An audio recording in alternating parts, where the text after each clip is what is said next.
sua Bíblia, 1 Reis, capítulo 18. Vamos ler do 36 ao 39. 1 Reis 18, a partir do versículo 36. Diz assim: Sucedeu, pois, que, oferecendo-se a oferta de manjares, o profeta Elias se chegou e disse: Ó Senhor, Deus de Abraão, de Isaque e de Israel, manifeste-se hoje que tu és Deus em Israel, e que eu sou teu servo, e que conforme a tua palavra fiz todas estas coisas. Responde-me, Senhor, responde-me, para que este povo conheça que tu, Senhor, és Deus, e que tu fizeste tornar o seu coração para trás. Então caiu o fogo do Senhor, e consumiu o holocausto, e a lenha, e as pedras, e o pó, e ainda lambeu a água que estava no rego. O que vendo todo o povo caiu sobre os seus rostos e disse: Só o Senhor é Deus, só o Senhor é Deus. Quero que você leia apenas o versículo 39 comigo. Vamos lá todos juntos? 1, 2, 3 e... O que vendo caiu sobre os seus rostos e disse: Só o Senhor é Deus, só o Senhor é Deus. Amém. Feche seus olhos. Pai, queremos te agradecer pelo privilégio que já tivemos de te adorar, de sentir a tua presença, Senhor, de ser curado, renovado, restaurado através do louvor e da adoração e através da tua presença principalmente. Mas agora, Senhor, nós queremos que, como diz a tua palavra, o Senhor complete a tua obra na nossa vida nessa noite. Envia, Senhor, mais uma vez a tua palavra e traz, Senhor, o renovo, a restauração, a graça, a misericórdia, o perdão, as estratégias espirituais, Senhor, através da sua palavra. Venha falar diretamente conosco, ó Pai, não somente como rebanho, mas fala com cada um de nós, com ovelhas que somos. Fala conosco que somos indivíduos, que fazemos parte da igreja, mas também somos, cada um de nós, igreja de Jesus. Fala, Senhor, individualmente conosco mais uma vez. E eu já te agradeço, porque a tua palavra sempre nos encontra neste lugar, ó Pai. Que a nossa vida esteja aberta, continue aberta, e para receber a semente da tua palavra mais uma vez. Fala conosco, Deus, e nos ajuda, desde já, a praticar essa palavra revelada a nós nessa noite. Em teu nome que oramos, Senhor, e te agradecemos. No nome de Jesus, amém. Pode se assentar. Toda atenção à palavra do Senhor a partir de agora, de muita importância. Esse capítulo fala de praticamente um tema só, ele fala de uma batalha. A maioria de nós já deve ter lido esse texto, já deve ter ouvido pregações a respeito dessa batalha. E esse texto fala de uma batalha de um tanto quanto desigual a princípio. Fala de uma batalha de 450 profetas de um Deus chamado Baal, mais 400 profetas de um outro Deus ou de uma outra entidade chamada Acera. E se juntam 850 profetas do inimigo para guerrear contra apenas um profeta de Israel, apenas um profeta de Deus, que é o profeta Elias. E quando a gente lê o início dessa batalha, ou o início dessa história, a gente ousa pensar, né, se já não conhecesse o final da história, que Elias estava em desvantagem. Eram 850 contra 1, mas você já me ouviu dizer aqui, vou dizer de novo, que um mais Deus é maioria. E nesse caso, em 1 Reis 18, era Elias mais Deus. E Elias mais Deus venceram essa batalha contra 850 outros profetas do inimigo. Se a gente voltar um pouco à história, antes dos versículos que a gente leu aí, a gente vê Elias sendo chamado para profetizar contra os maiorais de Israel. Ele foi chamado para profetizar contra Jezabel e Acabe, contra este casal que estava ali governando e até trazendo muitos malefícios para a vida de todo um povo, que era o povo de Israel, que era o povo de Deus. Porque conta a história, depois você lê na tua casa, se você não conhece, conta a história que eles diziam: olha, a partir de agora é Baal.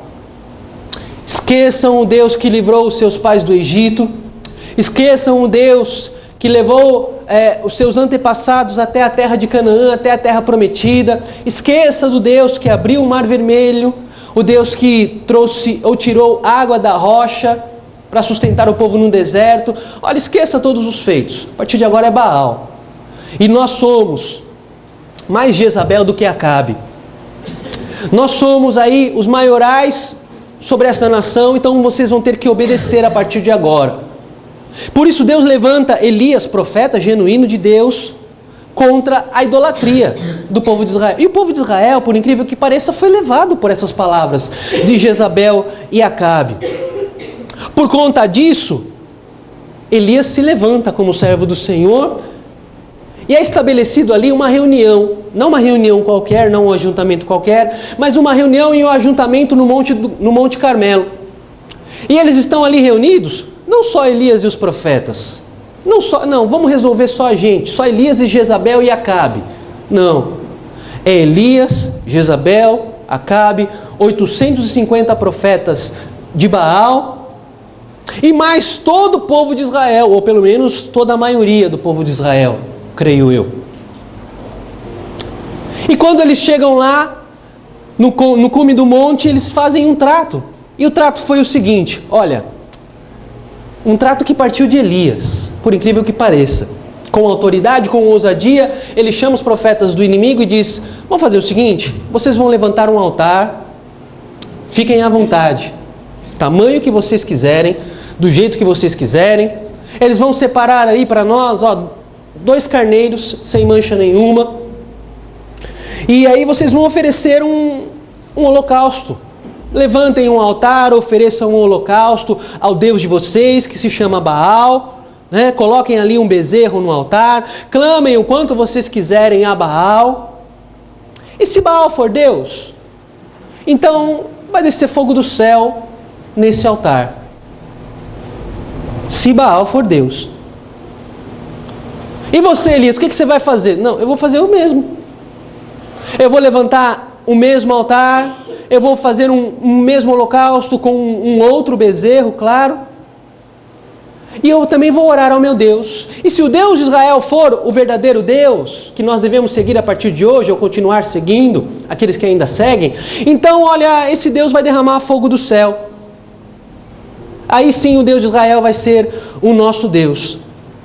E aí, no versículo 27, do versículo 27 ao versículo 29, eu quero ler com você alguns versículos aí, para a gente entender o que aconteceu.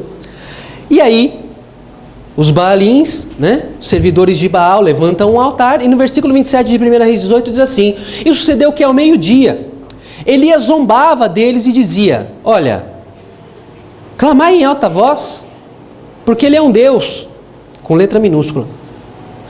Pode ser que ele esteja falando com outra pessoa, ou que ele tem alguma outra coisa para fazer, ou que intente alguma viagem, ele está viajando. Porventura, ele está dormindo. Desperte. E eles clamavam a grande vozes e se retalhavam com facas e com lancetas, conforme o seu costume, até derramarem sangue sobre si. E sucedeu que, passado já o meio-dia, profetizaram eles, até que a oferta de manjares se oferecesse, porém não houve voz, nem resposta, nem atenção alguma. O que aconteceu? Os profetas de Baal passaram a manhã toda clamando, do meio-dia até a tarde. Elias ainda tira um barato, né, dos profetas, dizendo, olha, não sei o que está acontecendo. Eu acho que Baal viajou. Eu acho que ele está dormindo. Eu, se fosse vocês, vou dar uma dica. Clama mais alto. Acho que vocês estão falando baixo. E aí imagino que eles ficam revoltados, né, com essa situação e até com a zombaria de Elias. E começam a se cortar, não, porque tem que ter sangue, porque senão Baal não vai ouvir o nosso clamor. Eles se cortam, mas nada de Baal responder. Já imagino que ali os profetas já estão cansados, aí chega Elias e diz, tá, chega de show. Vocês já fizeram o que deveriam fazer, o que poderiam fazer, agora é minha vez, disse Elias. E aí continua a historinha no versículo 30. Então Elias disse a todo o povo, chegai-vos a mim, e todo o povo se chegou. e reparou o altar do Senhor que estava quebrado. E Elias tomou 12 pedras conforme o número das tribos dos filhos de Jacó, ao qual veio a palavra do Senhor dizendo: Israel será o teu nome. E com aquelas pedras edificou o altar em nome do Senhor. Depois fez um rego em redor do altar, segundo a largura de 2 medidas de semente. Então armou a lenha e dividiu o bezerro em pedaços, e o pôs sobre a lenha, e disse: enchei de águas 4 cântaros, e derramai-a sobre o holocausto e sobre a lenha. E disse: fazei pela 2ª vez, e fizeram. E disse ainda: fazei pela 3ª vez, e fizeram. De maneira que a água corria ao redor do altar, e ainda até o rego encheu de água. E aí continua dizendo aí, do versículo 36 ao 39, os versículos que a gente leu, não vou ler de novo, você sabe o que aconteceu aí, né? Elias orou, estabeleceu o altar primeiro, orou, instantaneamente o fogo desceu. A gente conhece a história. E todo o povo declarou, dizendo: só o Senhor é Deus, só o Senhor é Deus. É uma passagem sobrenatural, linda, onde a gente vê a palavra do Senhor se cumprindo através do profeta. A gente vê um gesto, uma atitude sobrenatural de Deus, por conta da oração, de uma simples oração, né? Algumas coisas aconteceram antes, a gente vai ver daqui a pouco, mas no que diz respeito à oração, foi uma oração simples de Elias. Deus de Abraão, Isaque e Israel, manifeste-se hoje. E pronto. O fogo desceu do céu. Agora, irmão, a questão é a seguinte. Não sei se você vai concordar comigo, mas de onde veio essa certeza tão grande, essa convicção tão grande também no coração de Elias, de que a oração dele seria respondida com um sim, com fogo descendo do céu? Foi algo sobrenatural, foi algo além dos limites humanos, foi algo que eu acredito que os profetas de Baal não esperavam, talvez a maioria do povo também não esperava. Aconteceu, mas olhando só para Elias, irmão, que certeza foi essa, que convicção foi essa que Elias teve, de que ele tinha certeza de que o fogo ia cair. Você não vê ele negociando, você não vê nem ele dizendo: ó Senhor, se o Senhor quiser. Não, ele tem uma certeza tão grande no seu coração que ele diz: olha, fogo, desce. E o fogo desce. Que convicção é essa? Se coloque no lugar de Elias agora. Ele não estava sozinho. Você não está sozinho. Uma nação. Não está falando de cidade, ele está falando de nação, ele está falando de país. Tem uma nação reunida ali ao redor dele, tem 850 inimigos querendo pegar no pescoço de Elias por conta das zombarias que ele fez. Todo mundo só esperando uma ação sua e uma reação de Deus, porque foi isso que aconteceu. E Elias tinha certeza que o fogo ia descer, tanto que ele manda: vamos fazer o seguinte, jogue 3 vezes água aí sobre o altar. E tinha tanta água que sobejou, né? Que caiu para o lado do altar, começou... Não, coloca mais água, até não caber mais. E eles colocaram água sobre o holocausto, e mesmo assim, com tudo isso, com muita água, com apenas uma simples oração, tudo acontece. E aí eu fico com a questão: que coragem é essa? Que convicção, que certeza, que coragem é essa de Elias? Vou além, que fé é essa? Será que a gente teria essa convicção? Será que a gente teria essa mesma certeza? Será que a gente teria essa mesma fé, essa mesma coragem aí se a gente estivesse no lugar de Elias? Ou será que a gente oraria dizendo: ó Senhor, é o seguinte, eu vou fazer a minha prece aqui. Eu vou fazer a minha oraçãozinha aqui, mas por favor, não me deixa passar vergonha. Não que eu estou deixando de crer, não. Não que eu estou duvidando, Senhor, mas você está vendo, né? 850 inimigos, tem uma nação toda esperando aqui algo acontecer. Senhor, não vai me deixar na mão, não me deixa no vácuo. Senhor, não deixa eu passar vergonha. Parece estranho, né, dizer isso e ouvir e até falar isso, porque é claro que aquele crente, que eu costumo dizer que é o crente mais crente que Jesus, Ele, claro que ele não vai admitir isso, na coletividade principalmente. Claro que ele nunca vai admitir, ele sempre vai admitir que a fé dele é a mesma fé de Elias, se não for maior. Claro que ele nunca vai admitir que, eu não duvido em nenhum momento que o fogo vai descer.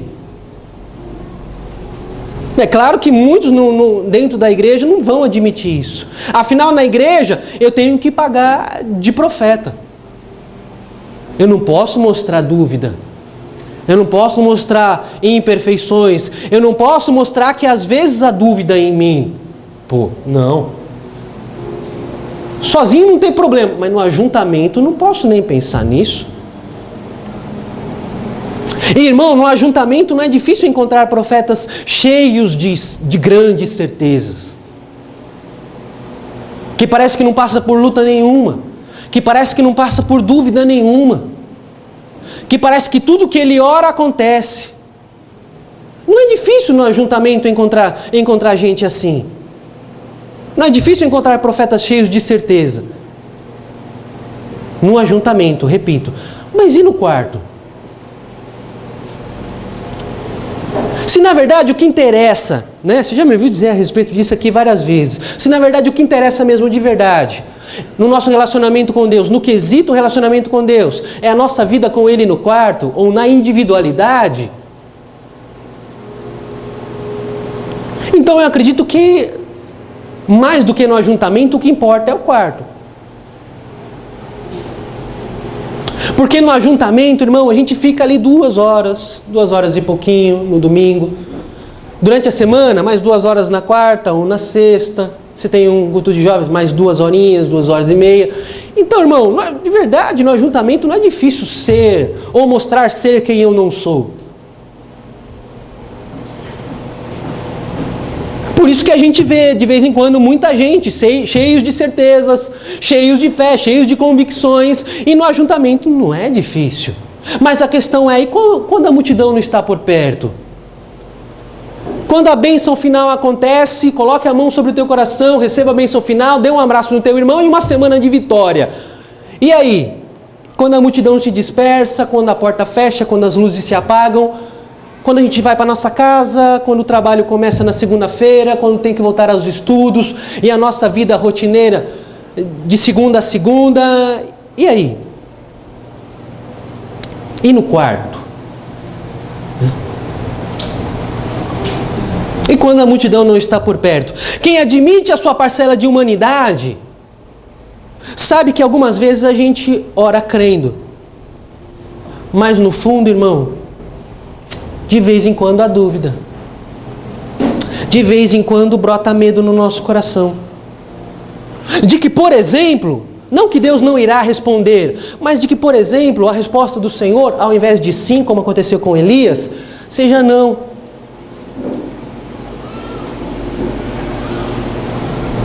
Não sei se acontece com você.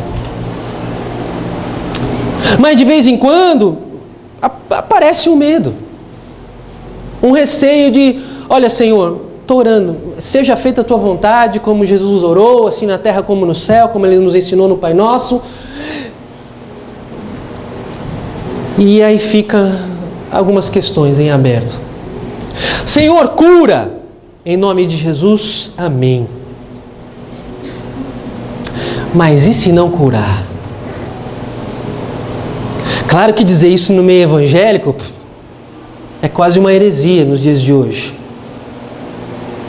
Porque quem é você, crente, que ora e não crê? Quem é você, crente, que tem medo? Quem é você, crente, que não tem certeza, que não tem convicção? Sou humano, igualzinho a qualquer um. Creio em Deus, que é um Deus poderoso para fazer infinitamente mais, além do que pedimos ou pensamos. Mas vejo isso em Abraão, em Isaac, em Jacó, em Elias, em outras ocasiões. Para você entender o quão diferente é o ajuntamento do quarto ou do aposento, depois, se você ler na tua casa 1 Reis 19, Elias está sozinho. Na multidão, Senhor, Deus de Abraão, Isaque e Jacó, envia o teu fogo, e o fogo desce. Só o Senhor é Deus. Em 1 Reis 19, Jezabel começa a perseguir diretamente a Elias, e Elias diz: vou para o deserto, vou fugir. Senhor, melhor seria morrer. Senhor, me leva. Elias, irmão, o mesmo que está aqui com os 850 profetas de Baal, guerreando com certeza, com ousadia, com autoridade. Alguns versículos depois: Senhor, não quero voltar. Tem um monte de profeta aí, tem um monte de gente que não se ajoelhou a Baal. Senhor, usa eles. Elias, para de presepada, volta pelo mesmo lugar que você veio e vai, porque eu sou contigo. Agora perceba se Elias não teve dificuldades também. Perceba se o mesmo Elias que profetizou e teve tanta convicção e certeza no seu coração, perceba se ele também não passou por incertezas. Senhor, cura! Mas e se não curar? A gente pensa com os nossos botões, não tem coragem de falar, mas de vez em quando a gente pensa: Senhor, abre! Mas Senhor, liberta, salva, envia, provê, amém. Mas e se? E se o fogo não descer? Senhor, tem um monte de inimigo aí, tem um monte de gente querendo que, só esperando para o meu casamento acabar, Senhor. Tem um monte de gente aí, Senhor, só esperando para a porta fechar. Tem gente torcendo até para eu ficar doente, para eu sair da igreja, para eu desanimar da fé, para eu não ser mais como eu era. Senhor, e se o fogo não descer? Eu orei, criei, mas não aconteceu como eu esperava. E aí, irmão, por incrível que pareça, tem hora que o fogo não desce.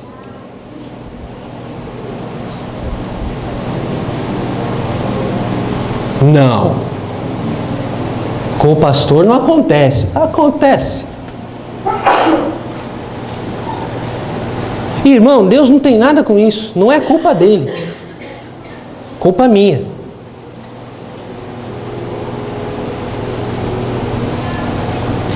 Às vezes eu oro e não acontece como eu esperava, o fogo não desceu, e ainda às vezes a gente não espera fogo, às vezes a gente não pede algo tão sobrenatural assim, né? Como Elias pediu. Às vezes a gente não pede fogo do céu, às vezes a gente só pede: Senhor, envia um consolo. Senhor, envia alguém, sei lá, para bater na minha porta, me dar um abraço, me fazer um carinho. Ou Senhor, às vezes a gente só espera de repente que Deus enxugue as nossas lágrimas. E Ele sempre enxuga, a gente é que às vezes não enxerga. Senhor, não precisa nem de fogo. De repente, se eu for orar, olha, só um ventinho, tá bom. Não precisa nem ser algo tão sobrenatural assim, só um ventinho. Só uma brisa já ajuda. E aí o que a gente ouve, às vezes, silêncio. Nem ventinho, nem brisa. E o pior é que por conta disso, muita gente por aí, sabe o que faz? Deixa de orar. Não tem coragem de admitir, mas deixa. Porque se eu orei e o fogo não desceu, se eu orei e eu pedi algo tão mais simples do que Elias pediu e não fui atendido, então eu vou deixar de orar, deixa para lá. Não sei, eu tenho a impressão que nós, como povo de Deus, a gente ora menos do que deveria. Talvez seja só uma impressão. Acho que de vez em quando a gente ora menos do que deveria. E não é falta de ensino, porque a gente sabe muito bem como orar. A gente sabe muito bem o porquê orar. A gente sabe muito bem quais são os benefícios da oração. Mas por que desistiu de orar então? Porque o fogo não desceu. E se o fogo não desceu, a sensação que fica é que eu não fui ouvido. Agora, só entre nós,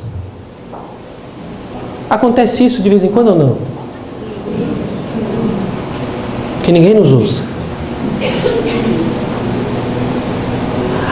Pois é, acontece. Está aí um motivo pelo qual as pessoas por aí buscam respostas, por exemplo, em cartomantes. Aqui não, né? Que é uma mesa. Está aí um motivo pelo qual as pessoas por aí fora buscam respostas em cartomantes. Porque o camarada vai lá na cartomante e começa a lançar as cartinhas, né? Você não entende nada. Que falar tá falado. Começa a lançar as cartas e diz: amiguinho, ó, saiu aqui ó, um as de espadas. Coisa tá feia. Vamos tirar outra. 2 de paus. Ai, ai, ai. Amiguinho, é o seguinte, o seu problema está aqui, ó. Agora você vai fazer o seguinte, você vai fazer isso e vai resolver. Tá bom? Tá bom. Aí sabe o que acontece? Aí a pessoa sai dali feliz. Enganada, mas feliz. Ela sai satisfeita. Lá na frente ela vai ver que não tinha nada a ver. Lá na frente ela vai ver que ela quebrou a cara. Mas ali naquele instante ela está feliz, enganada, mas feliz. Por quê? Porque ela buscou ajuda nas cartas e as cartas responderam na hora. Ó, por isso que eu gosto disso. Respondeu na hora. Não precisei nem esperar. Não precisei nem fazer campanha de 7 dias, de 7 cultos, de 7 semanas. Não precisei fazer nada, não precisei nem jejuar. Ó, fui lá, a mulher leu as cartas para mim e pronto. Estou feliz. Enganado, mas feliz. Aí vai na astróloga, aí só com a data de nascimento sua, faz um mapa astral. 7 folhas o mapa astral tem. Mas só com a data do nascimento, só com a posição do sol, dos planetas, das estrelas do dia que eu nasci. Filho. Coisa aqui é forte. E aí faz lá um mapa astral, te explica, você não entende nada, mas no final ela diz, ó, essa aqui é a razão de todos os seus problemas. Que alegria. Ainda bem que eu vim aqui. E sai feliz. Enganado, mas feliz. Por quê? Porque eu busquei a resposta nos astros e os astros me responderam na hora. Assim que eu gosto. Esse negócio de orar, esperar, vai. Esperar em Deus. Vai lá buscar auxílio nos búzios. Irmão, búzio é conchinha, irmão.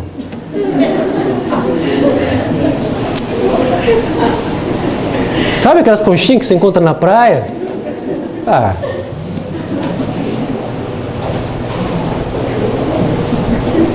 Não, as conchinhas que é bom. Por quê? Porque as conchinhas me responderam na hora.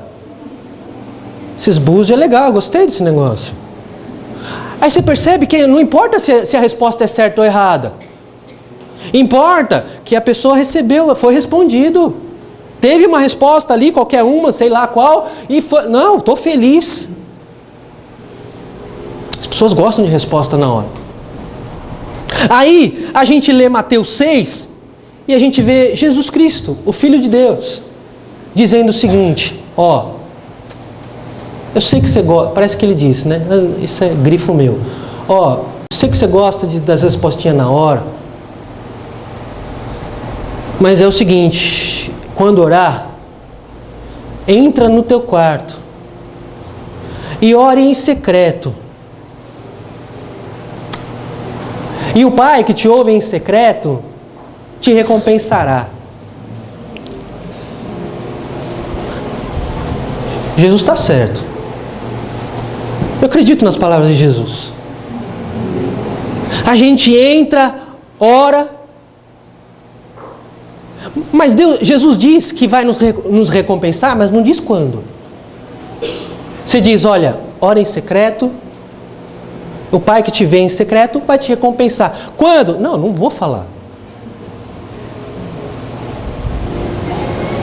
Aí a gente entra com aquela mentalidade em oração que, não, eu vou orar e a coisa vai acontecer.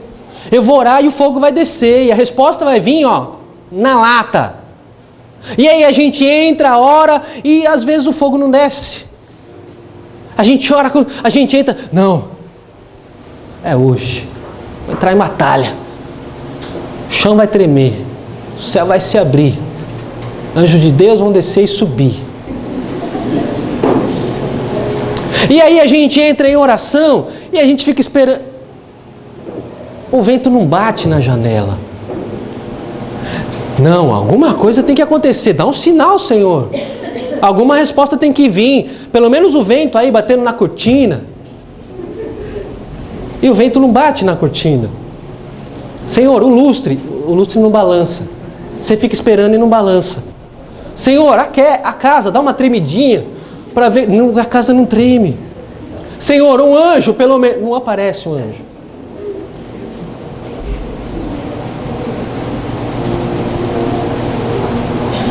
Às vezes a gente tem uma ideia equivocada de resposta de Deus. Eu já citei aqui e vou repetir porque eu acredito que cabe. Uma vez um irmão me mandou umas mensagens, né, um SMS, ele estava passando por um problema muito complicado, né, na sua família. E ele decidiu, vou abandonar. Não quero saber de igreja. Era o irmão que não era dessa igreja, de uma outra igreja, veio aqui algumas vezes e só. Arranjou meu telefone não sei aonde e começou a mandar. Começou a mandar as mensaginhas. E aí, pastor, olha, não aguento mais. Porque ó a situação que está a minha família. E ó, vou falar mais. Já subi monte.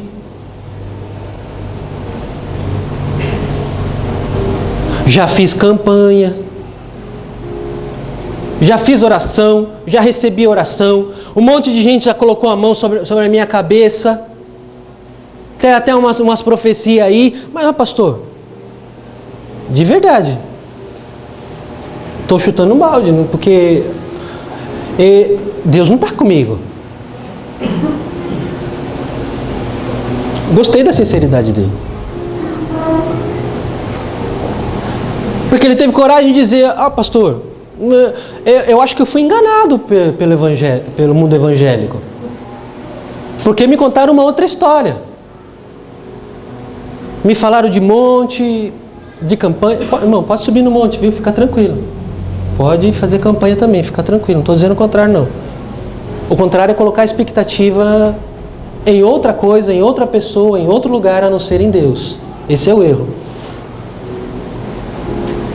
Por isso que veio ele e disse, não, olha, estou decepcionado, porque Deus, e ele escreveu isso, Deus não está comigo.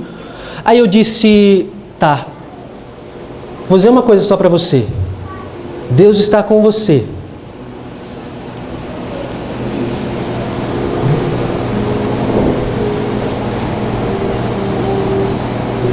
Ele chorou as pitangas e eu disse, olha, Deus está com você por um único e simples motivo. Porque ele disse. Mandei e fiquei esperando. E a resposta veio, a resposta que veio era a resposta que eu já esperava. Ele disse, não disse, pastor. Não lembro. Ninguém orou profetizando para mim dizendo que Deus estava comigo também. E tem mais, tem um monte de gente que sente arrepio e tal, e pula e sobe nas paredes. Não acontece comigo isso, pastor. Olha, tem certeza que Deus disse? Eu disse tenho. Deus disse na sua palavra, estarei convosco todos os dias até a consumação dos séculos. Não preciso sentir. Não preciso que ninguém me diga. Deus disse e eu creio. Sabe que ele melhorou depois? Sabe que ele desistiu de desistir?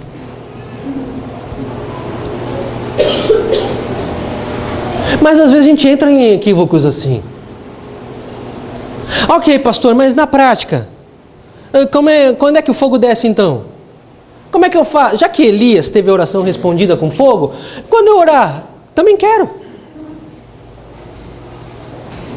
Resposta.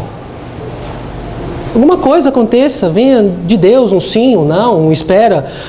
E aí, pastor, como é que eu faço? E aí, quando a gente lê o texto, a gente percebe que Elias passou por algumas etapas antes do fogo descer. A gente gosta do acontecimento, né? Do versículo 37, 38 e 39, porque foi ali que aconteceu a história.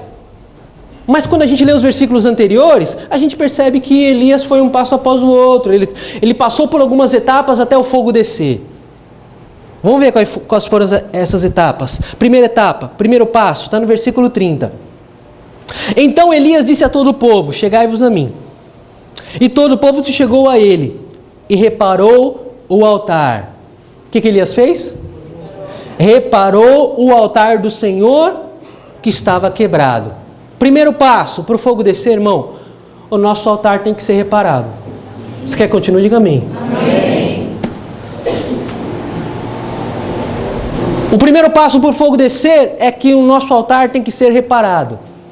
E quando eu falo de altar, você já sabe, é a nossa vida. Em altar quebrado, o fogo não desce.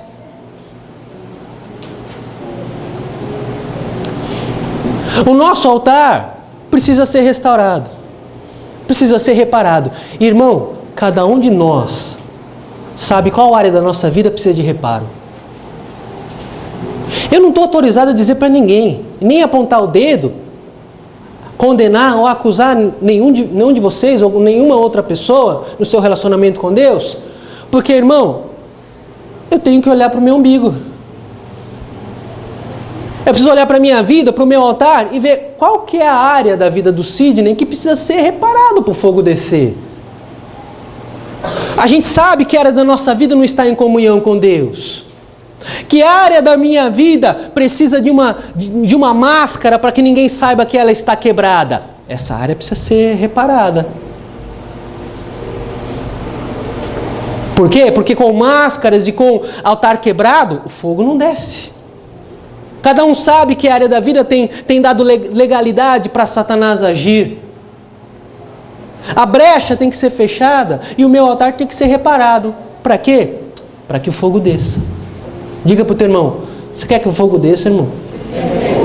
Você quer que a tua oração seja respondida? Pelo Deus de Elias? Pelo nosso Deus? Então comece dando o primeiro passo. Repare o seu altar. Que área da sua vida precisa ser reparada? Repare hoje. Porque o nosso Deus quer derramar fogo do céu e resposta para a tua vida. Amém? Segundo passo, versículo 31. E Elias tomou 12 pedras. 12 o quê? Conforme o número das tribos dos filhos de Jacó, a qual veio a palavra do Senhor dizendo: Israel será o teu nome. Primeiro passo, altar reparado. Segundo passo, para o fogo descer, irmão, meu altar tem que ter algo que se chama fundamentos. Para ser mais simples, alicerce. Para ser mais simples ainda, base. Por isso que Elias fala de pedra.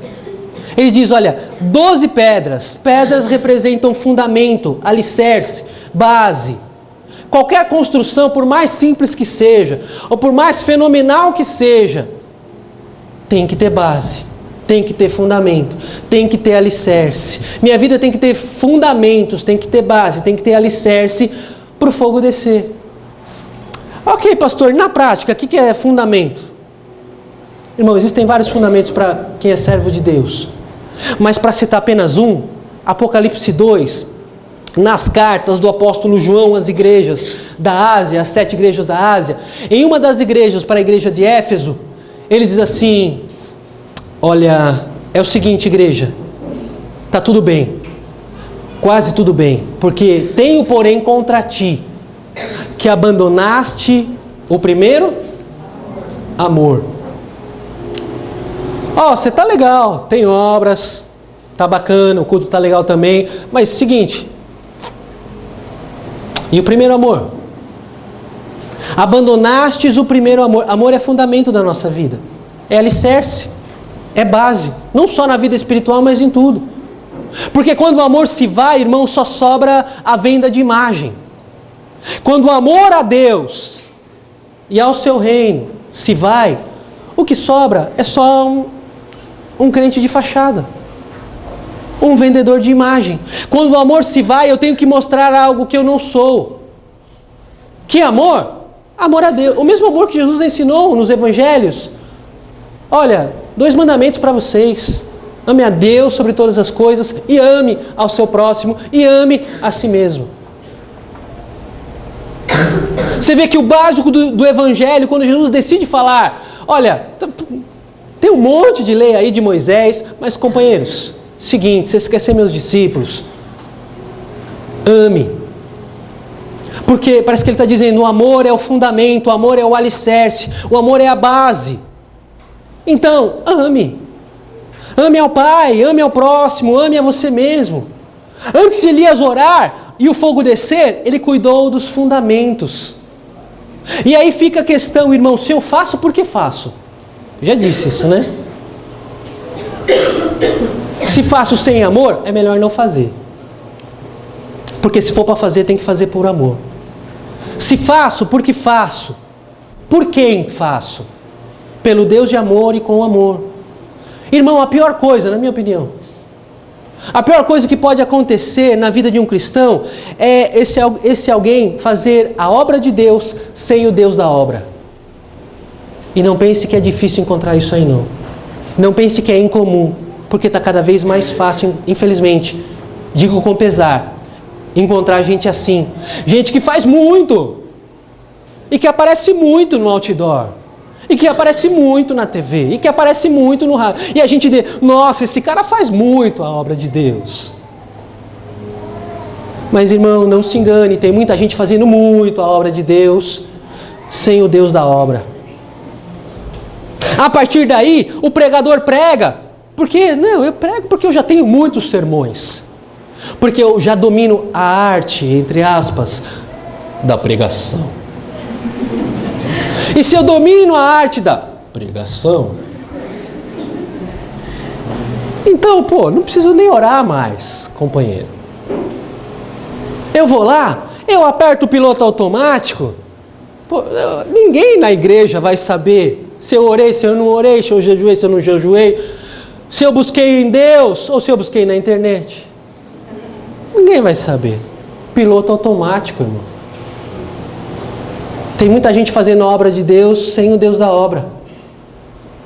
Há muitos cantores, artistas por aí, que já aprenderam as técnicas para fazer o fogo descer.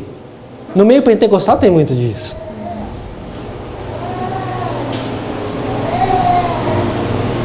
Ele já entendeu que, não, se não tiver legal, eu puxo essa canção aqui, ponho o playback e o fogo desce. Ô, glória! Ele já aprendeu a técnica correta, ele já aprendeu as palavras corretas para levar o povo e dizer, não, o fogo vai descer, e o fogo desce. Mas na verdade, tem um texto na palavra do Senhor que fala de fogo, mas cita esse fogo como fogo estranho, que não é fogo de Deus, é fogo manipulado. É fogo erguido com as mãos de homens. O fogo desceu, mas será que é fogo de Deus ou será que é fogo estranho? Por que isso acontece, irmão? Porque perderam um fundamento. Não é incomum encontrar músicos, por exemplo, de igreja, que dominam muito o seu instrumento, o instrumento que tocam. Bacana, parabéns. Só que o problema, irmão, é que à medida em que esses começam a dominar o seu instrumento, eles são também dominados por um outro sentimento, chamado soberba. Para que me consagrar? Eu vou tocar e ninguém vai saber se eu estou em pecado ou se eu não estou. Porque vai sair tudo certinho, porque eu domino o meu instrumento, e eu estou dominando o meu instrumento, mas também estou sendo dominado pela soberba. E Deus abomina a soberba. Para dizer o mínimo. Perdeu o fundamento. Perdeu a essência. É natural se preocupar, de repente, com a roupa que a gente vai vestir para ir na igreja. Normal. Estou dizendo o contrário. É natural se preocupar e cuidar do cabelo e do corpo. É saudável quando há equilíbrio. Mas na nossa vida, irmão, na nossa vida cristã, o mais importante é a essência.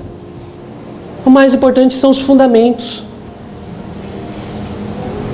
E assim como o corpo precisa ser alimentado, a nossa essência também precisa ser alimentada. O nosso espírito também precisa ser alimentado. Você vai dizer. O alimento para a nossa essência, o alimento para o nosso espírito vem de onde? Da Palavra de Deus. É a palavra que alimenta a nossa essência. É a palavra de Deus, a palavra genuína de Deus que alimenta o nosso espírito. Quer orar e ver o fogo descer? Antes de orar, eu preciso voltar aos fundamentos. Eu preciso voltar para a base. É preciso talvez voltar para a simplicidade do Evangelho de Jesus Cristo. E como tem gente, irmão, inventando coisa, barateando o Evangelho, colocando fantasias e tantas outras, e penduricalhos e tantas outras coisas. Não, vamos ver o que a gente vai fazer agora para atrair a atenção do povo. O que a gente pode fazer agora para colocar uma roupa nova no Evangelho e aí esse Evangelho ser digerido pelo povo, ou ser bem aceito pelo povo. Irmão, o Evangelho de Cristo não precisa de nada disso. O Evangelho de Cristo só precisa ser pregado. O Evangelho de Cristo só precisa ser vivido. O Evangelho de Cristo só precisa ser compartilhado. O Evangelho de Cristo só precisa ser colocado em prática. Na simplicidade que Jesus nos ensinou. Negue-se a si mesmo. Tome a sua cruz e siga-me. Ah, você quer mais? Ame os seus inimigos e ore por eles. Bateram na sua face e dê a outra. Pediram para você caminhar, caminhe 1 milha a mais. É para orar? Ore no ajuntamento, mas se preocupe mais com o aposento, com o quarto, porque eu vou te recompensar. Quer dar esmola? Dê, mas não faça isso para que os outros vejam. Está tudo em Mateus 6, irmão, não estou inventando nada. É simples, irmão. Simples assim, fundamental. Essa é a base, o alicerce, o fundamento do Evangelho, o fundamento da nossa vida cristã. Para o fogo descer, tem que ter fundamento. Terceiro passo, versículo 32, diz assim: e com aquelas pedras edificou o altar em nome do Senhor. Depois fez um rego em redor do altar, segundo a largura de 2 medidas de semente. Então armou a lenha, dividiu o bezerro em pedaços e o pôs sobre a lenha. E disse: enchei de água 4 cântaros e derramai sobre o holocausto e sobre a lenha. E disse: fazei segunda vez, fazei terceira vez. E o fizeram pela primeira, pela segunda e pela terceira vez. De maneira que a água corria ao redor do altar e ainda até o rego encheu de água. Irmão, para descer o fogo, eu não posso ser superficial.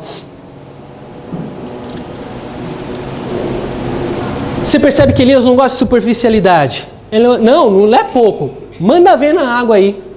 Que negócio é esse de pouco? Eu quero muito. Aí a gente se lembra de Ezequiel, né? 37. Não quero só as águas no meu tornozelo. Não quero só nos joelhos. Não quero só nos ombros. Eu quero mergulhar nas águas do Espírito de Deus. Ezequiel não era superficial, Elias não era superficial. Elias não se contentou com pouca água, ele quis mais, até encher dentro e fora do altar. Elias não era superficial, repito. Elias está nos ensinando a dizer não para o menino que insiste em crescer dentro da gente, ou em não crescer dentro da gente. Sabe aquele menino que gosta de ser paparicado o tempo todo? Que é uma benção. Mas de vez em quando a gente se encontra com gente assim, espiritualmente falando, que alimenta um menino dentro dele e esse menino não cresce, porque ele não quer crescer. Há um menino que ele insiste em não crescer. É como um bebê que só recebe.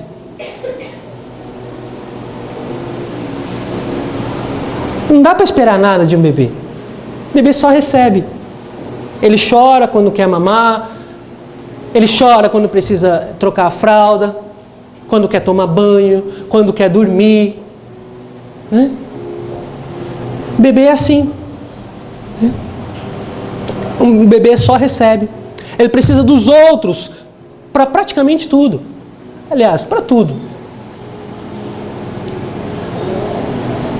Essa fase do bebê é normal no início, mas chega uma hora que tem que engatinhar. Chega uma hora que já não dá mais para alimentar só com leite materno. Dá uma mamadeirinha, com NAN, com Nestogênio, com Mucilon. E aí depois já começa a comer papinha e vai ficando forte. Né? E aí já começa a engatinhar, aí começa a andar, e aí começa a crescer. É assim, tem que ser assim. Aí trazendo isso para a nossa vida espiritual, irmão, tem gente com 20 anos de cristão e quer morrer porque, não, eu quero morrer porque ninguém foi me visitar, e eu vou fazer birra, e eu vou fazer bico, e eu vou chutar, e eu vou chorar.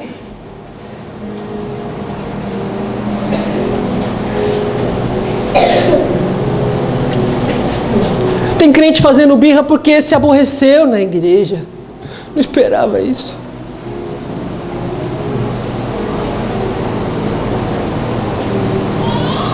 Porque disseram para o bebê que ele fez porcaria. Ó, companheiro, você fez porcaria. E aí ele faz birra. Ah, não gostei. Irmão, ser bebê não é pecado. Né? É muito lindo olhar um bebê e criar um bebê e ver um bebê na sua fase de bebê. Ser bebê não é pecado, desde que se tenha idade para ser bebê. Quem tem entendimento, entende. Porque ser um eterno bebê espiritual é de maneira muito simples e direta brincar de ser crente. Só isso. Irmão, para o fogo descer, eu tenho que buscar maturidade. Eu tenho que buscar crescimento, eu tenho que amadurecer. Maturidade no orar também, inclusive. Perceba como a gente tem uma ideia, às vezes, equivocada de oração também. Porque a gente ora e vê, ou a gente olha e vê alguém orando bonito, o que a gente fala? Oh, você é homem de oração. A gente vê alguém orando bonito, falando em línguas, nada contra. É dom do Espírito. Mas basta a gente ver e mulher de oração. A gente tem essa ideia já quase que pré-estabelecida, né? Só que, irmão, a gente se esquece que orar é mais do que palavras. Não é porque alguém ora bonito que esse alguém é homem ou mulher de oração. Porque, repito, porque orar é mais do que palavras. Eu acredito que vale a pena, antes de dizer se o Sidney é homem de oração ou não é homem de oração, como é que é a vida dessa pessoa?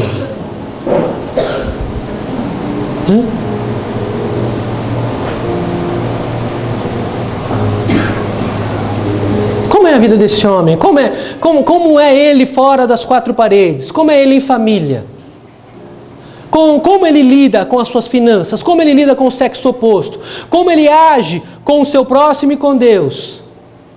E aí, se você analisar isso e ver que essa pessoa age como qualquer ímpio age, não é de oração.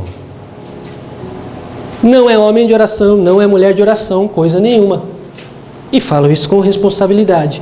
Porque, irmão, se for superficial, o fogo não desce, mesmo que a oração seja bonita. Quarto passo. Versículo 34. O terceiro passo para o fogo descer não pode ser superficial. Versículo 34. Diz assim: Estou demorando, né? E disse, enchei de água. Não, é 34? É. E disse, enchei de água 4 cântaros e derramai. E derramai o holocausto sobre a lenha. Sobre o holocausto e sobre a lenha. E disse, fazei segunda vez. E fizeram segunda vez. Disse ainda, fazei terceira vez. E fizeram terceira vez. Elias deu a ordem e o povo obedeceu. E mais, o que Elias fez, ele recebeu de Deus. Deus disse, e Elias obedeceu. Para o fogo descer, eu tenho que obedecer, irmão. Sem obediência não tem fogo. Sem obediência não tem vida cristã. Sem obediência não tem resposta. Elias recebeu a ordem de Deus, a ordem dos céus, e obedeceu.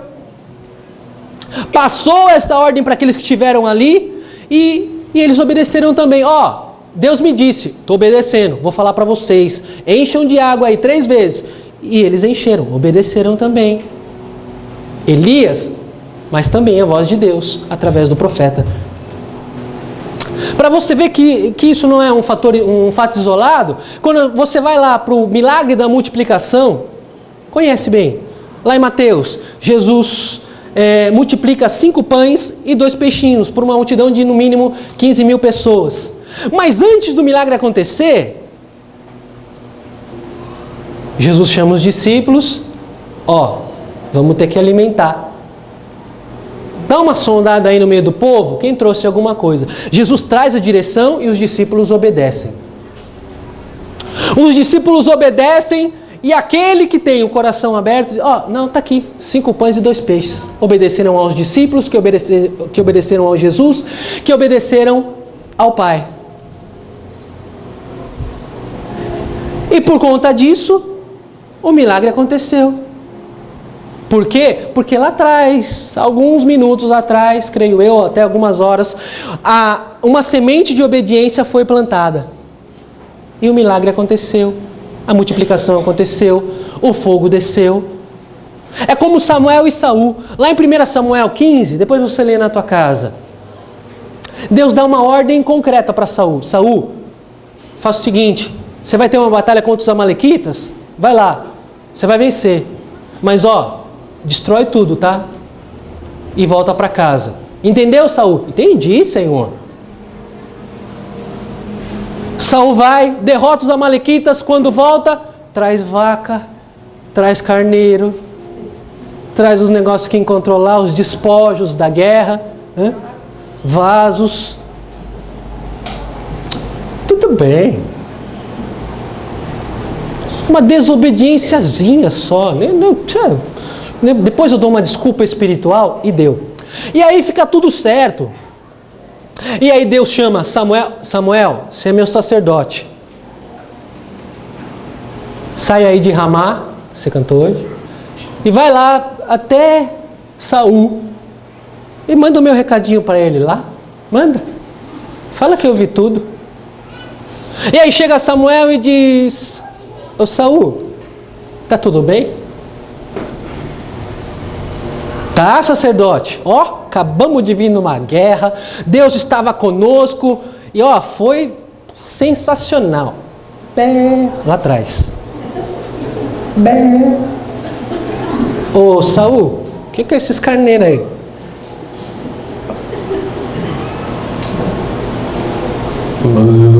Saul, essas vacas aí. Não, eu ia falar. Mas é que você falou primeiro. Então é o seguinte. Não, sabe o que é? E eu vou ler. Pra você ver que não é história. 1 Samuel 15, 22 diz assim. Saul, tem porventura o Senhor... antes disso, eu quero dizer o que ele falou. Ele disse assim, não, sabe o que é? Eu trouxe todos esses carneiros, os melhores que tinha lá, para oferecer de sacrifício a Deus. Como eu sou bom. Como eu sou crente. Mas Saul, Deus não mandou você não trazer nada? Não! Mas eu trouxe com uma boa intenção. O que vale é a intenção, diz o ditado. Então eu trouxe esses carneirinhos aí porque eu vou oferecer sacrifício santo e agradável ao nome do Senhor. Aleluia. Aí vem Samuel e diz assim, em 1 Samuel 15, 22, Saul, você acha que você engana quem? Tem porventura o Senhor tanto prazer em holocaustos e sacrifícios como em que se obedeça a palavra do Senhor? Eis que o obedecer é melhor do que o sacrificar, e o atender é muito melhor do que a gordura dos carneiros. Saul, você fez bobagem, companheiro. Você devia obedecer e não obedeceu. Você vem com essa história de crente aí, dizendo que é para Deus, mas não é.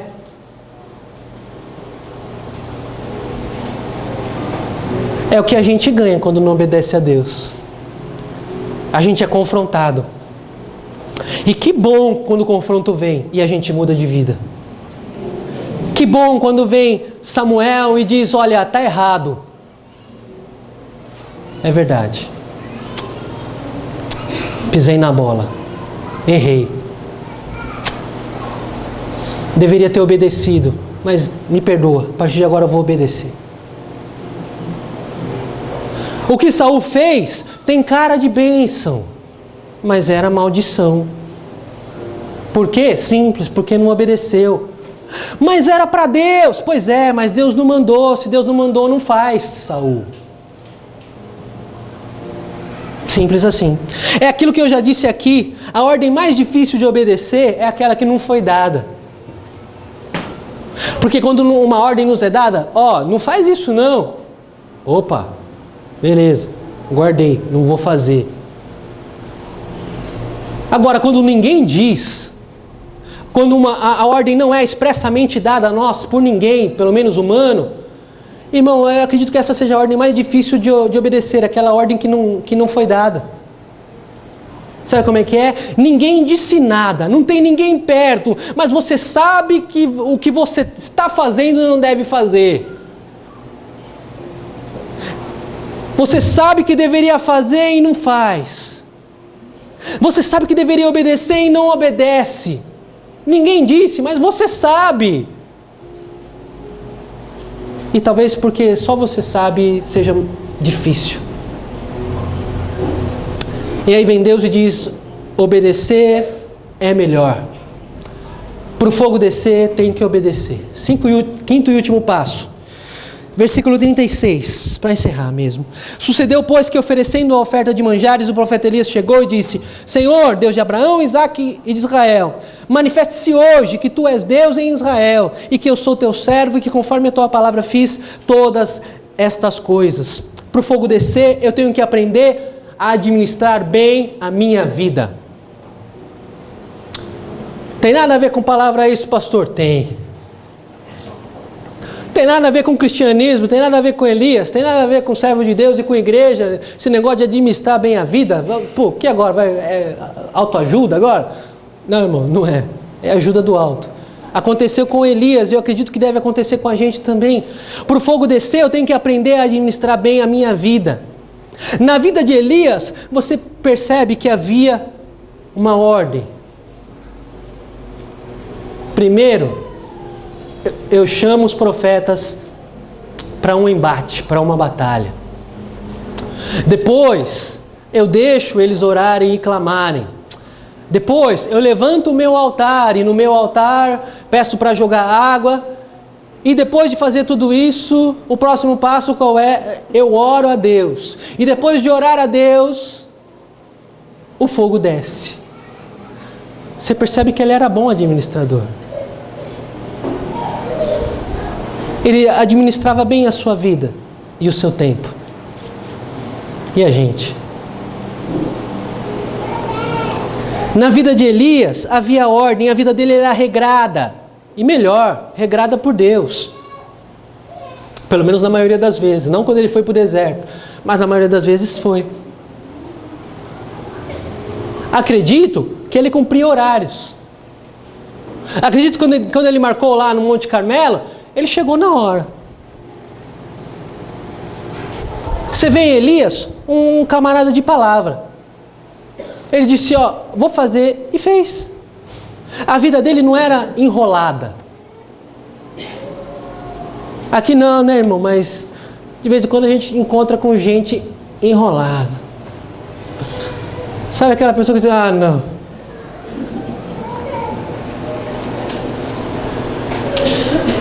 Já vi que vai rolar.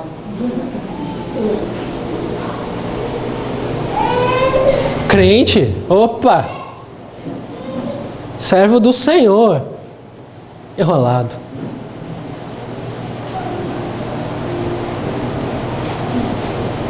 Irmão, empenhou a sua palavra? Honre a palavra empenhada. E é uma coisa tão simples, o que eu disse e vou dizer ainda, mas é que é tão pouco seguida, porque você vê que é tão pouco seguida esse passo, que toda hora a gente vê, ainda diz que é crente. Já ouviu essa frase? Olha lá, tá me devendo faz um tempão, ainda diz que é crente. Empenhou a sua palavra? Honre. Emprestou? Devolva. Está devendo? Pague. Pastor, não dá para pagar. Dá uma satisfação. Para benefício do reino de Deus, que é muito maior do que nós. É filho? Obedeça, papai, mamãe. É marido? Respeite a esposa. É esposa? Respeite o marido.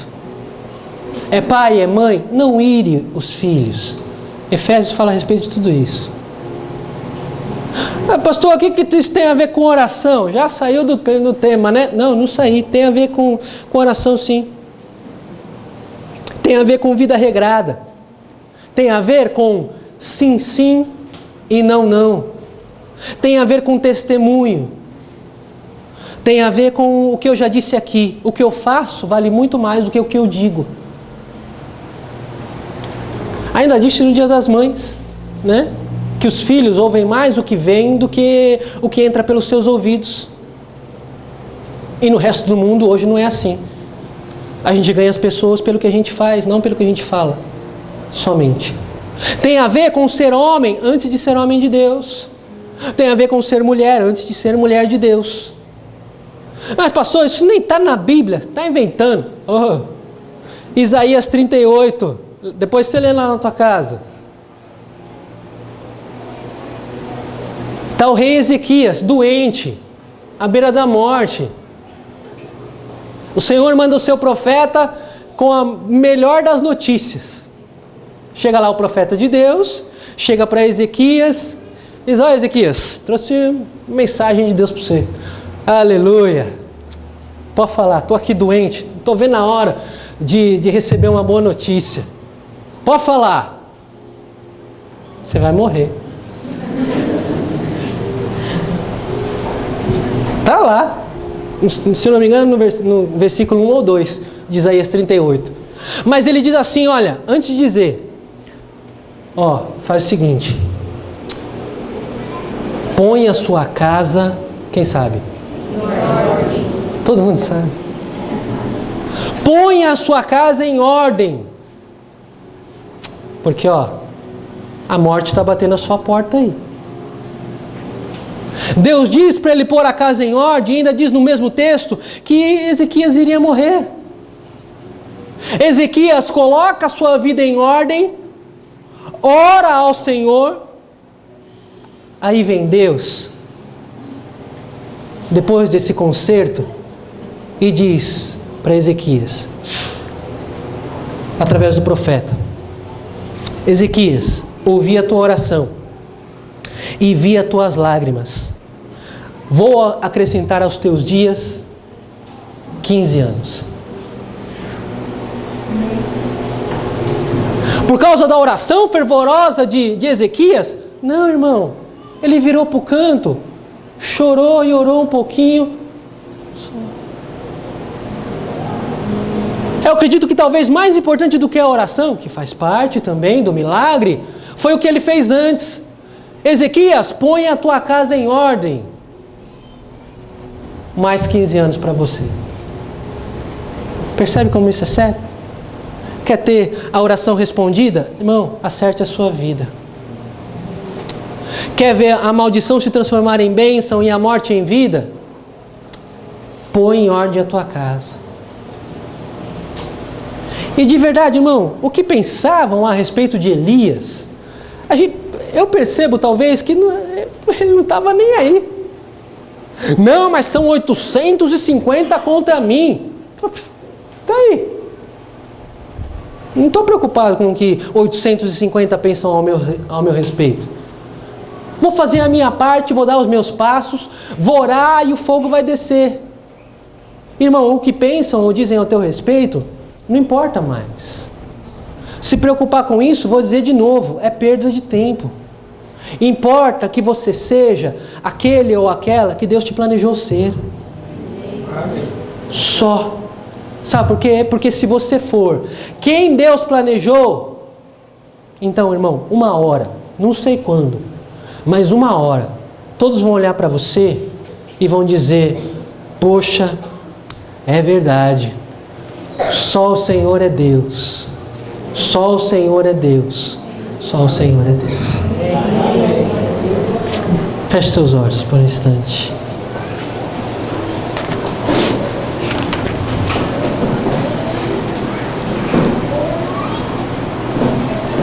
(850 contra 1).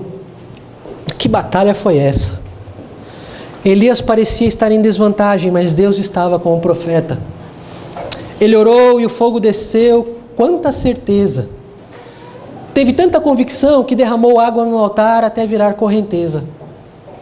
Mesmo que eu ore e o fogo demore a descer, eu quero continuar crendo. Não desisto de orar, ainda que o que eu espero não esteja vendo. Não preciso de cartas, astros ou conchas. Respostas rápidas, mas erradas, só fazem crescer as afrontas. A minha parte eu quero fazer, reparar o altar, alicerçar fundamentos, ser na essência maduro, superficial em nenhum momento. Para o fogo descer, para a resposta chegar, obediência é palavra de ordem. Melhor é obedecer do que sacrificar. Menos religiosidade. Marchem. Ensina-me a administrar bem a minha vida. Se Deus disse, põe em ordem a tua casa, essa é a nossa lida. O que falam de mim, da família, da igreja, dos projetos meus, não importa. Importa que já todos dirão, só o Senhor é Deus. Pai, te agradecemos pela tua palavra mais uma vez. E, em primeiro lugar, Senhor, eu quero te pedir perdão pelas vezes, Senhor, em que eu agi ao contrário do que foi ministrado na tua palavra nessa noite. Pai, me perdoa às vezes em que eu não criei, às vezes em que eu achei que o teu silêncio não dizia nada para mim, porque até o teu silêncio fala conosco, até o teu silêncio nos ensina. Perdoa se nós não enxergamos isso até o dia de hoje, mas a partir de agora, Senhor, nós iremos enxergar isso. Não queremos procurar, Senhor, respostas rápidas. Queremos esperar a tua resposta. Orar no ajuntamento, mas no quarto também, Senhor. Porque temos a certeza que o Senhor irá nos recompensar no devido tempo. Pai, a área da nossa vida que precisa ser reparada, nos ajude, Senhor, a fazer isso. E que o teu Espírito, aonde nós não alcançamos, repare essa área da nossa vida que precisa ser reparada. Pai, não nos deixe esquecer dos fundamentos da tua palavra. Não nos deixe esquecer do amor. Não nos deixe esquecer da fé. Não nos deixe esquecer de nos negar a nós mesmos e seguir ao Senhor em todo o tempo. Não nos deixe esquecer que amar ao Senhor é importante, mas ao nosso próximo e a nós mesmos também. Que o amor não se vá. Que ele continue ardendo no nosso coração, porque nós não somos a partir de hoje superficiais. Mesmo quando aquele menino decide, Senhor, crescer na nossa vida, Senhor, Pai, em nome de Jesus, nós queremos ser maduros, queremos crescer, ó Pai, queremos obedecer a sua palavra, não queremos ser superficiais, mas queremos obedecer, porque obedecer é melhor do que sacrificar. E queremos também, Senhor, com a ajuda do Senhor, com a ajuda do Teu Espírito Santo, administrar bem a nossa vida, Pai. Ajuda-nos a administrar as nossas finanças. a ser fiéis contigo nesta área, na área financeira, com dízimos e com ofertas, mas também, Senhor, nos dá sabedoria, nos dá inteligência para administrar aquilo que o Senhor coloca nas nossas mãos. Ajuda-nos a administrar o nosso tempo, para que nós não venhamos a te entregar as sobras, ó Pai, do nosso tempo, mas que nós venhamos a te entregar as primícias, tudo que nós temos de melhor, o melhor dos nossos anos, o melhor do nosso tempo, o melhor da nossa vida, é o que nós queremos te entregar. Ajuda-nos a administrar a nossa vida para que isso aconteça, Pai. E por último, Senhor, transforme a maldição em bênção, transforme a morte em vida, porque nós queremos colocar a nossa vida, Senhor, e a nossa casa em ordem. E por conta disso nós cremos, eu creio e eu sei que no tempo determinado pelo Senhor, todos aqueles que até mesmo zombam, ó Pai, dos meus amados, Pai, esses no tempo determinado pelo Senhor, vão olhar e vão dizer: só o Senhor é Deus, só o Senhor é Deus, só o Senhor é Deus. E isso vai bastar para nós, Senhor, porque nós continuaremos a orar e crer, o fogo vai descer, mesmo que demore, o fogo vai descer, a resposta virá, e aquilo que nós aguardamos em Ti vai acontecer, porque nós decidimos fazer a Tua vontade. Obrigado, Deus, pela Tua palavra mais uma vez. É em Teu nome que oramos e Te agradecemos, em nome de Jesus. Amém e amém. Se em algum momento essa palavra falou com você, aplauda o Senhor e agradeça a Ele mais uma vez. Pai, nós te agradecemos pela Tua palavra, pela resposta, pela solução, pelas estratégias e pelo Teu trabalhar na nossa vida mais uma vez nessa noite. Ajuda-nos a praticar essa palavra, no nome de Jesus. Graças a Deus. Amém? Pai, ainda na Tua presença, nós queremos, Senhor, antes de ir para o nosso lar e ter uma semana de grandes vitórias, nós queremos apresentar, Senhor, a vida do Teu servo, Senhor, o Henrique. Pai, guarda, livra de todo mal, Senhor, que o Senhor esteja guiando, como a Tua serva mesma disse, Senhor, a mão dos médicos, dos enfermeiros, do anestesista, Senhor, dos instrumentistas, todos aqueles que estiverem ali, Senhor, na sala de cirurgia, que o Senhor esteja guiando, Senhor, a mão de cada um deles, os olhos também, livra, Senhor, do erro médico, ó Pai, e que, em nome de Jesus, nós venhamos a enxergar e a ver, Senhor, a Tua bênção, o Teu milagre e a vitória do Senhor, ó Pai, sobre a vida do Teu servo, Pai, que haja plena saúde, um pleno restabelecimento sobre o físico dele, Senhor, de maneira rápida, para que em nome de Jesus também o Teu nome seja glorificado, Pai. Em nome de Jesus, que haja paz, que não haja ansiedade, que haja, Senhor, um esperar em Ti, porque é isso que o Senhor nos ensina na Tua palavra e neste altar também, na Tua igreja, e essa é a hora de nós praticarmos, Senhor. Ajuda-nos também, Senhor, como pais, e a Tua igreja também. Por isso oramos. Pai, leva-nos em paz, continua conosco, que os Teus anjos continuem ao nosso redor, nos livrando e guardando do mal, a nós e a toda a nossa família. Dá-nos, Senhor, uma noite de descanso tranquila e uma semana, como eu já disse, abençoada e vitoriosa. Com base nessa palavra, Senhor, leva-nos em paz e continua conosco. Em Teu nome que oramos e Te agradecemos, no nome de Jesus. Amém. Essa paz em nome de Jesus. Antes de dar um abraço ao teu irmão, declare, olha, uma semana de vitória para você em nome de Jesus, e até quarta, sexta, aos homens, sábado e domingo.